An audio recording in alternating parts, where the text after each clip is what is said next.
भारतीय वायुसेना का एक ऐसा अधिकारी जो कि एयर मार्शल रहा हो, जो कि भारतीय वायुसेना में one of the biggest rank होती है, वो अगर ये कहे कि अगर मैं भारतीय वायुसेना प्रमुख की जगह पर होता ना तो मुझे रातों को नींद नहीं आ रही होती, तो समझ जाइए मामला कितना ज्यादा सीरियस है। जी हाँ, लेकिन दोस्तों उससे पहले अगर अभी तक आपने इस चैनल को सब्सक्राइब नहीं किया है तो आपसे विनम्र निवेदन है कि आप इस चैनल को सब्सक्राइब कर नोटिफिकेशन बेल को ऑन कर लीजिए और वीडियो को लाइक कर दीजिए। चलिए हम वीडियो में वापस आते हैं। दरअसल हुआ ये कि भारतीय वायुसेना के पूर्व एयर मार्शल अनिल चोपड़ा जी ने एक ब्रॉडकास्ट में हाल ही में ये बात कही कि अगर मैं भारतीय वायुसेना प्रमुख की जगह पर होता तो मेरी तो रातों की नींद हराम हो जाती, क्योंकि इस टाइम पर भारतीय वायुसेना की स्थिति ठीक नहीं है। हमारे पास नए लड़ाकू विमान नहीं आ रहे हैं और पुराने लड़ाकू विमानों की संख्या बढ़ती जा रही है, जो कि रिटायरमेंट एज के करीब है। और सबसे चिंताजनक बात तो ये है कि भारत के दो पड़ोसी चीन और पाकिस्तान, जो कि हमारे कट्टर दुश्मन भी हैं, वो अपनी सेना में स्टेल्थ लड़ाकू विमान के जो प्लेटफॉर्म्स होते हैं उनको न केवल तेजी से डेवलप्ड कर रहे हैं बल्कि उसको डिप्लॉय भी कर रहे हैं। और आगे आने वाले 10 सालों में चीन और पाकिस्तान के पास 1000 से ज्यादा स्टेल्थ लड़ाकू विमान होंगे, वो भी अलग अलग प्लेटफॉर्म के,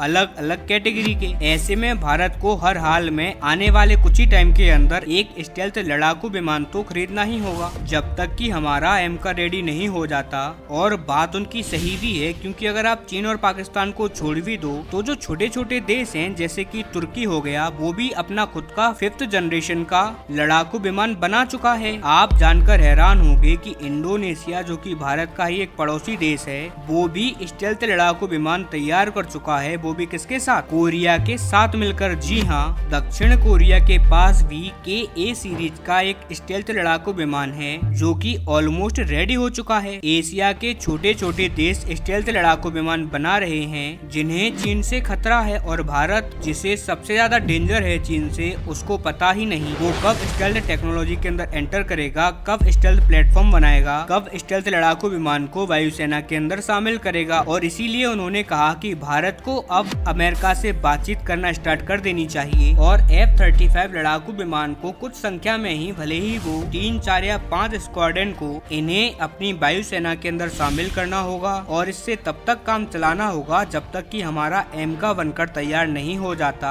क्योंकि एमका के भरोसे हम अपनी वायुसेना को ऐसे ही नहीं छोड़ सकते। फिलहाल हमें अपनी वायुसेना को स्ट्रेंथन करने की बहुत ज्यादा आवश्यकता है, क्योंकि हमने जो राफेल खरीदे हैं वो भी बस 2 स्क्वाड्रन हैं, जो कि एक तो अम्बाला में तैनात है तो दूसरा हसीमारा में। इन दोनों से हम चीन पाकिस्तान दोनों से एक साथ नहीं लिपटे, और इसीलिए भारत को आधुनिक लड़ाकू विमानों की बहुत ज्यादा आवश्यकता है। वहीं जो लोग भारत में F-35 का विरोध करते हैं उन्हें भी करारा जवाब मिला है। दरअसल भारत के अंदर बहुत सारे लोग हैं जिनका कहना है कि भारत को F-35 अमेरिका किसी भी कीमत पर नहीं बेचेगा। ये एकदम नेक्स्ट टू इम्पॉसिबल है। अब वो क्यों? तो इनका तर्क ये है कि भारत ने S-400 डिफेंस सिस्टम खरीदे हुए हैं, ऐसे में अमेरिका कभी भी भारत को F-35 नहीं देने वाला। अब इस पर एयर मार्शल अनिल चोपड़ा जी हैं, उन्होंने कहा जो बेस्ट हेलीकॉप्टर है ना, जिसे हेलीकॉप्टर की दुनिया में F-35 का दर्जा मिला हुआ है, वो है अपाचे। और अमेरिका ऑलरेडी भारत को अपाचे दे चुका है और भारत की वायुसेना और थल सेना दोनों इसका इस्तेमाल भी कर रहे हैं। फिर आते हैं हम नौसेना पर, तो